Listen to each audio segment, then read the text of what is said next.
Good morning, children. Welcome back to Social Studies tutorial. I hope you all are well at home. So, students, in today's session, we are going to learn about wildlife. As we have already learned about natural vegetation and its distribution in our last session. So, wildlife, in the beginning of the chapter, I told you that wildlife comprises or refers to all non-domesticated animal found in an area. So it comprises your amphibians, birds, insects, reptiles and all. These are very important. So now let's understand that what exactly the importance of these wildlife. Wildlife is an important resource since it maintains the ecological balance in nature, as birds feed on worms and protect crops from such pests. Then birds like vultures and crows feed on dead animals and thus act as scavengers. Then humans also hunt wildlife for meat and hide, as like meat is an eatable for them.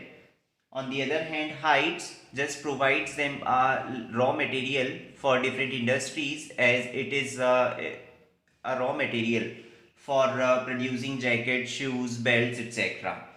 So there is a definite food chain in the ecosystem, as herbivores feed on producers means plants, carnivores feed on herbivores, and omnivores feed on both the producers and the consumers. So it is very important to protect our wildlife to maintain the ecological balance on the earth. So students, as we have learned that how these wildlife resources are very important to us, as they maintain the ecological balance, but just because of increasing population or the deforestation, there are so many other reasons because of which these wildlife resources are somehow are endangered and have become to the verge of extinction.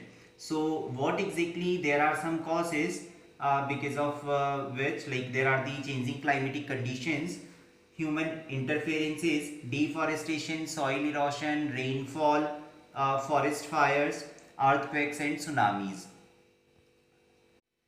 Because of all these, animals and birds like tiger, lion, elephant, deer, black buck, crocodile, snow leopard, ostrich and peacock are posed for their hides, skins, nails, teeth, horns and feathers.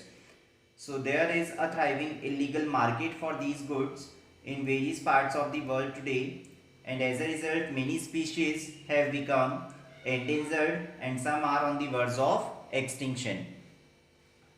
So students, just because of all these reasons, there is an urgent need to control this situation, because if they all would have extincted, then there would be no ecological balance. So there are some ways to protect wildlife. Now let's talk about these ways.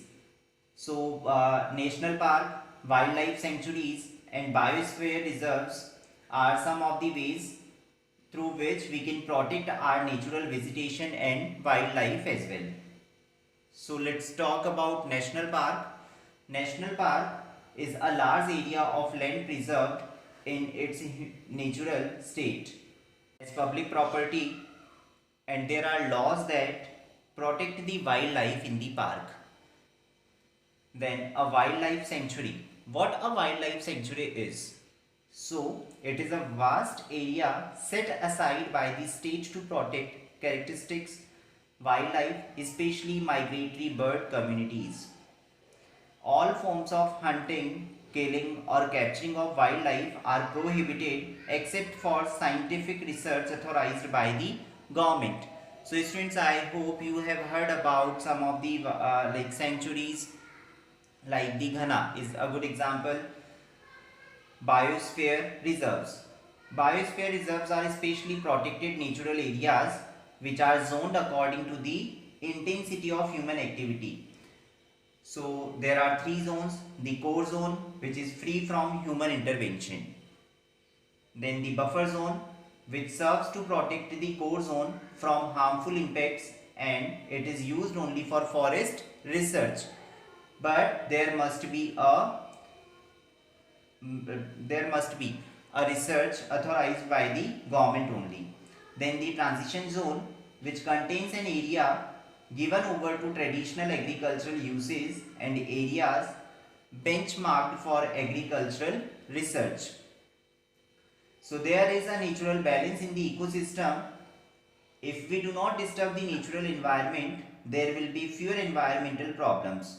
So awareness programs like tree planting programs around schools and the neighborhood should be encouraged at the regional and community level. School children should be encouraged to watch migratory birds and endemic animals, visit national parks and wildlife sanctuaries, and conduct and participate in nature camps so that they can appreciate the habitats of varied species.